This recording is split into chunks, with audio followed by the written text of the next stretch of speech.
Good evening mga lods.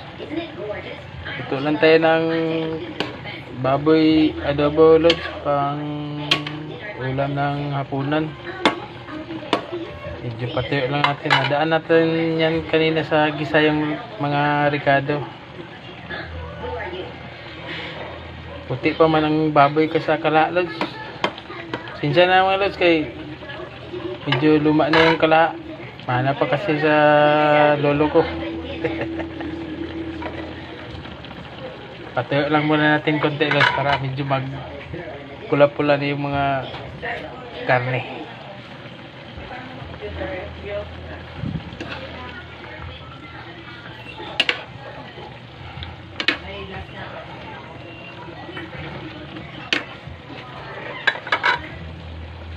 Yan lang mga lods. Magandang gabi.